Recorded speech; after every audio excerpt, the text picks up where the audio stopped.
Hey guys, Sleet here with another video. Today we're going to talk about buffs and debuffs, and courtesy of AxiZone for providing essentially the chart for all of this. But let's talk about buffs and debuffs for a little bit.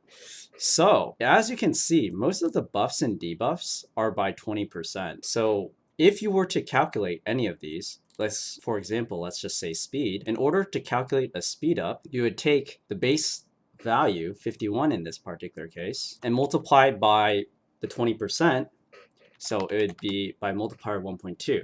Now the speed is not truly 61.2, but what this is actually is that it is at 61 speed. Numbers in Axie always round down.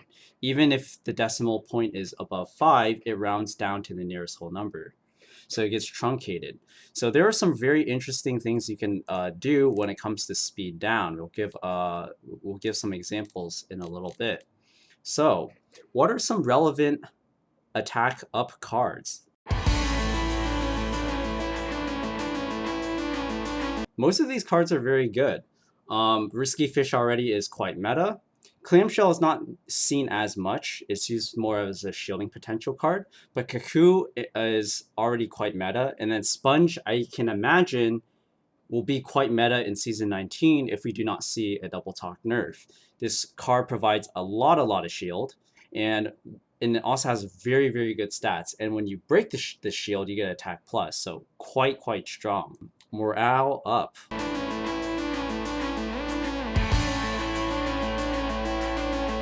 Morale up is a little bit less important, in my opinion. There's only 2 cards that actually give you morale up. Now, if we're confident, the issue with this card is that it is a defensive beast card, which does not belong on a beast, I would say. Beasts tend to have very fragile bodies, and oftentimes they get one shot without the last stand, and this provides no offensive power. Shiba, this one is a little bit the stats in Axie were a little bit off. This card is fine as is right now. It's 120-30, but usually you use it as a vanilla card. So plus morale, not really that big in the current meta, I would say. But let's take a look at some of the other buffs and debuffs. Now, speed up.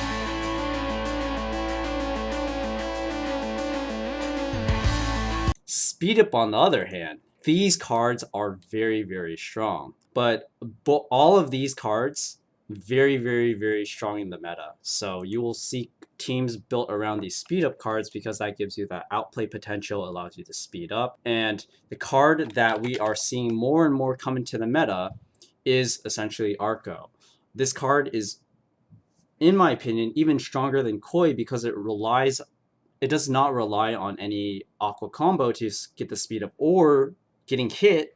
This one is you can apply the plus speed whenever you want to, and the stats are amazing on this card. So do expect to see this card a lot in Season 19. And people are recently breeding into this, so yeah. Other particular effects, Aroma. Now, Aroma works in a very strange way. So, target priority changes to affected Axie for the next round. If you play an eggshell on your own Axie, it will apply Aroma onto your own bird and cause everything to attack your bird. If you blackmail it, it'll cause all your other Axies to attack that particular Axie. So this has a lot of usage when you're doing backdoor combos. Now there is a situation where you can have 2 Aromas at once. We can actually describe this situation. So what if you pass on your Aroma to their frontliner and their bird on their other team also plays Aroma? What happens then?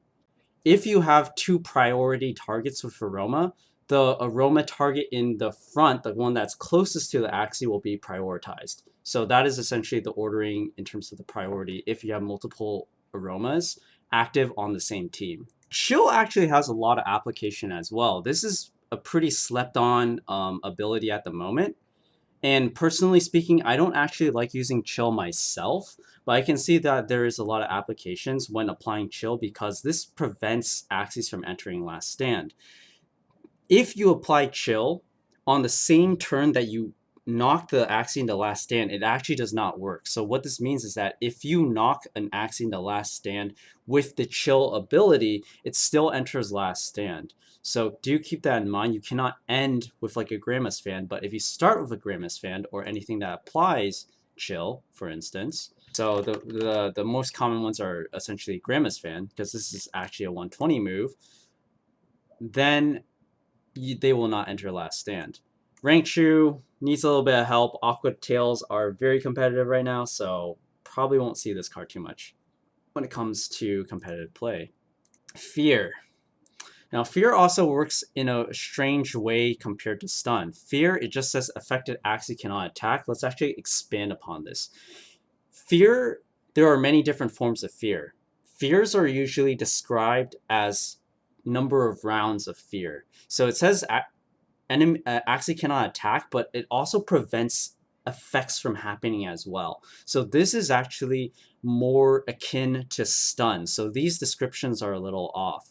Let's actually give a couple of examples of that.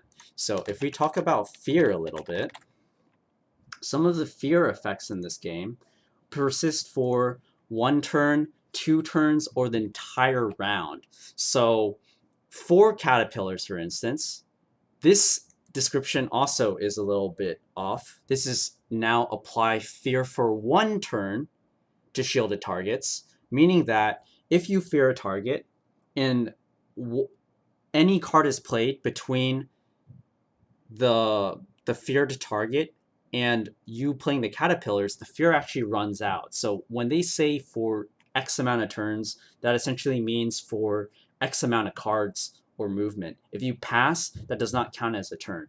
That is called a round. So turn and round, not exactly the same diction. Now, how does Balloon work? Balloon is also in a very, very, I love this card, but you have to be very careful about using Balloon. Balloon applies a 1 turn fear, so that's really strong on your side. But if you're defending, you get feared until the next round. So notice that it's a round, not turn. So for Balloon, if you are attacked into while you use a Balloon, essentially your Axie will not be able to attack until the round is over. So it makes it very, very difficult for you to actually attack an enemy with Balloon if the enemy is faster than you, because if they attack into you, you essentially lose your entire turn. So be very careful about using Balloon. So different types of fears, different amount of turns, and each one has different durations. So okay. Fragile shield takes double the damage from a next upcoming attack. There is only 1 card that applies fragile right now, which is personally, I'm not a huge fan of this card, but if we are to see Double Talk nerfed again, we should expect to see a rise in Spiky Wing, because plants are going to be pretty meta. Shield type reptiles, plants, these things will be quite strong. So we might actually see a surge in Spiky Wing. And this card is a pretty solid 0 cost, and it applies double damage on the shield portion. So we might see that in the future. The debuffs, I would say Jinx is not very useful overall, and the cards that apply Jinx also are quite low in damage, but it's pretty straightforward. Enemy Axies cannot deal crits, but these are the cards that apply Jinx. They're very, very weak cards. 140, 110, 30. Most people don't run these cards. This is on a tail soft for the Aqua, so unless this is massively buffed, you're probably never going to see this in competitive play. Going on. Lethal. So again, this status effect is also quite self-explanatory. Next hit of affected Axie is critical. The only thing in the game that applies this is the move called Axie Kiss. And this actually is quite good. The stats on this is a little outdated. Is now 100 damage, and you can use multiple ways in getting into lethal. So great ways to set this up to try to get under 30% without dying. Eggshell to pull aggro to your particular Axie. So you can see some birds with Death Mark. You can use things with high shield, such as plants. Axie Kiss plants are actually quite decent as well. And the third way you can actually use Axie Kiss is that if you have on a beast in them, it's very good against teams that have these backdoor, mid-door type movements. If they don't one-shot you, then you get huge damage. And the third way to proc it is if you have post-fight. So post-fight essentially will take off 30% of your own HP, and you need to play 3 of them. Now, if you remember from my card counting, or sorry, from the how cards reset that and the card counting video, this requires you to draw 3 copies of All Out Shot. So you would have to play games to round 6 plus in order to self-inflict Axie Kiss range. So do keep that in mind when you are building these kind of Axie Kiss post-fight teams. Your team has to be robust enough to cycle your deck that long. So keep that in mind. And even on round 6, it's oftentimes you're not going to redraw the all-out shot. So very, very inconsistent if you do the Axie Kiss all-out shot combo, because it's going to be hard to cycle your deck unless you have bone sails, card draw, cattails, etc. So, you know, morale down. This one does not feel particularly important as well. The morale down does help you, it kind of has a fake chill effect in a way, but most of the time when you see morale down cards, they're usually just played for the stat. The only one that we have is this Cupid, which is the back bird move, and the other back bird move that is popular is Blackmail. These two oftentimes compete with each other for that slot. But the main thing that Cupid might do interesting that Blackmail does not is that if you play this with a Terminator comp, oftentimes your Cupid carrier is going to help debuff the enemy target, which then allows you to do allergic reaction. So this is essentially one use of Cupid. But overall, probably not super, super popular. It's just another move in the card pool. Poison. Yes, very, very big topic. A lot of teams are around poison. Pretty straightforward until removal. Affected Axies lose 2 HP for every action, and stackable, meaning that if you have 2 stacks of poison, you lose 4 HP per action. Or if you have 3 poisons, you'll lose 6 HP per action. There is one syntax in the programming that I think that most people should understand. If you are doing poison plus heal calculations, do note that the poison ticks happen first before healing occurs. So if you are at 2 HP, you are poisoned, and you try to heal, the poison will tick first and you will die. So it sucks. What cards will inflict poison? And there are a multitude of cards that inflict poison right now. And this is essentially Garish Worm, Yam, and Grass Snake. We won't know how this is actually changed for Season 19, because I would say that poisons are looking at getting reworked. But honestly speaking, I think the comp is in a place where it is counterable to some degree.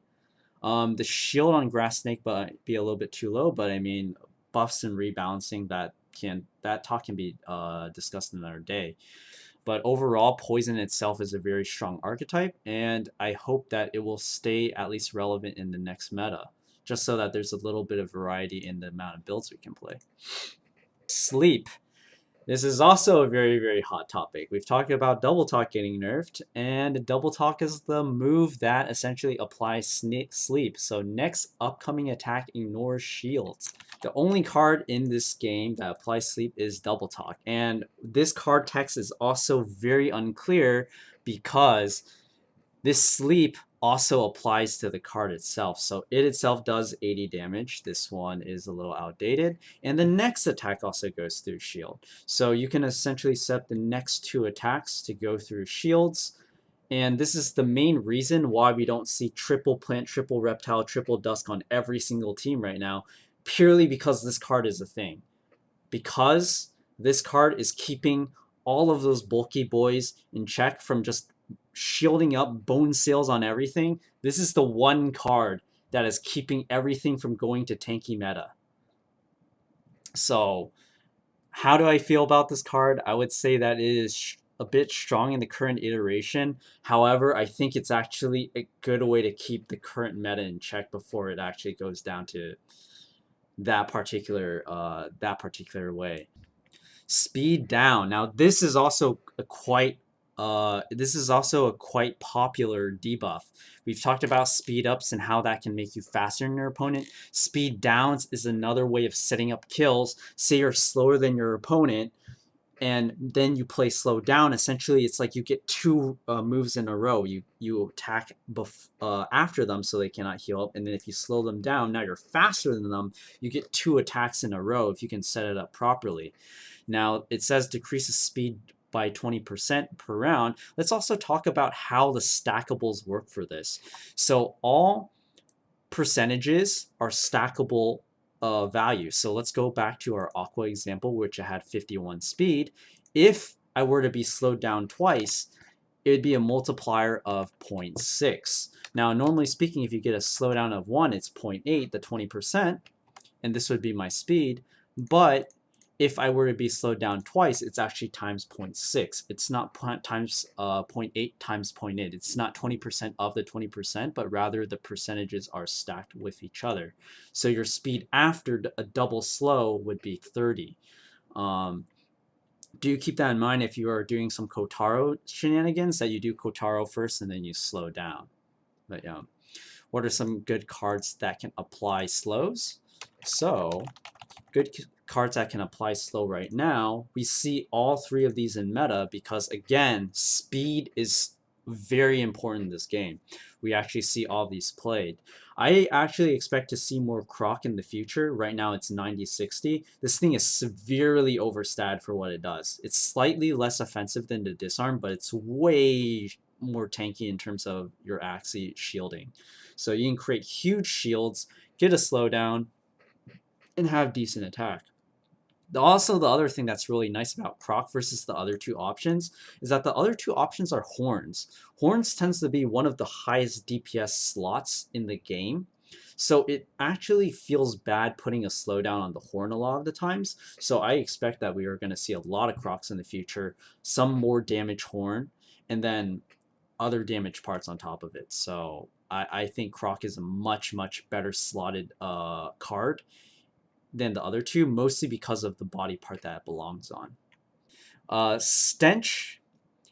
So Stench is a little funny. Stench is the opposite of Aroma. So affected Axie loses target priority for the next round. So how does Stench particularly work? It essentially means that if it was to attack a particular Axie, again, they no longer attack the Axie. So how it works is that if you stench my frontliner, if my opponent stenches my frontliner, the next closest Axie to their team is going to be my Aqua. So my Aqua now becomes the primary target. How do you set stenches up though? Because stench usually applies for only the entire round, that means that when you play the stench, every other card that's played after has to be within the same round. Otherwise, your stench wears out, and you cannot backdoor or mid-door their Axie anymore. So stench is a lot more combo reliant than a lot of the other backdoors, mostly because you need to draw stench, and then you need to draw cards on your other Axies. Because if you stench on the same Axie, or if you play cards on the same Axie with the stench, those cards are still going to the front line. So it has to be a single stench on one Axie, and your other two Axies contribute cards to the back door.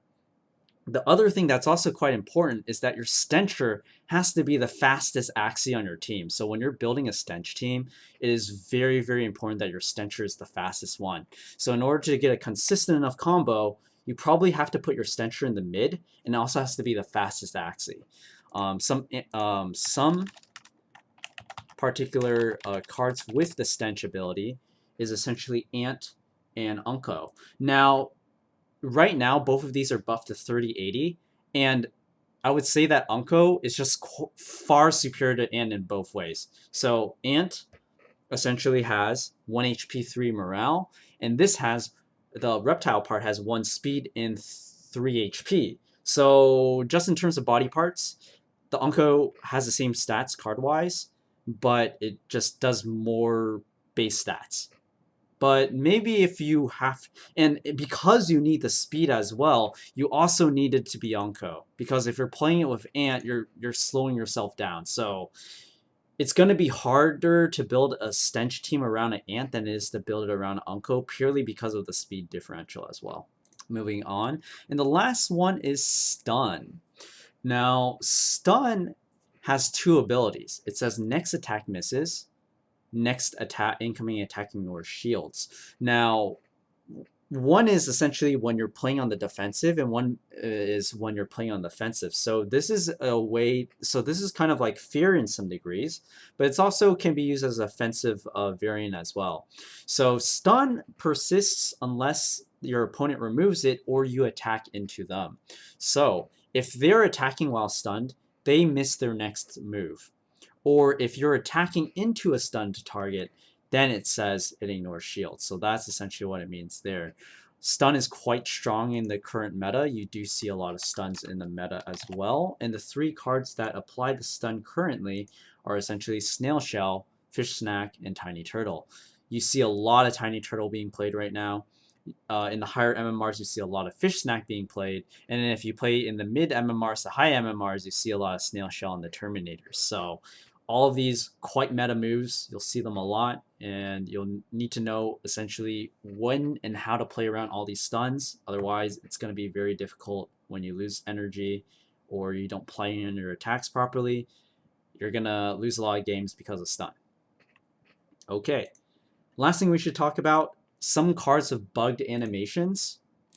This is not very well publicized, and it confuses a lot of people, I would say. But this here, it says Arco, and it says plus morale. Do you note that it's plus speed? We just talked about that this is plus speed, so this one's bugged. And the other example we should talk about is Pocky. Pocky is whenever you attack, it says self-heal, but what this really is boosted damage if there's a bug on your team. So let's just quickly take a look at those two cards. So Arco, as we talked about before, this is a plus speed card, but as evidenced here, it says plus morale. In the past, this attack used to give you bonus morale, but that's recently, or not recently changed, but it was changed in a previous patch, but the animation never updated. And then I believe this is probably going to be a similar situation with the Pocky. But right now it just does additional damage per bug Axie. So when do speed downs breakpoints matter? So 46 and 45, let's actually give an example of that. This is actually a big part of speed ties that you guys should know about. So if you're 46 speed versus a 45 speed Terminator, you actually can be faster than them if you apply the same amount of speed downs if you're 45 speed if you're lower HP. Let's give an example of that. So if we have the Cute Bunny variant of the Terminator, for instance, so we have Cute Bunny, Snail Shell, Lagging, and Thorny Caterpillar on a Dusk Body, you can actually get up to 45 speed, such as this one right here. And if you know the normal Terminator, which has the Tiny Turtle, reptile parts give 1 speed, so it'd be 46. But if you play Laggings properly, you can actually be faster than the opponent's Axie. For instance, if you have 45 speed and you get slowed down, this is times 0.8, this ends up being 36 speed. Now, say your opponent also plays lagging on you, so you get slowed down. Or sorry, you slow down your opponent because you slow down their speed.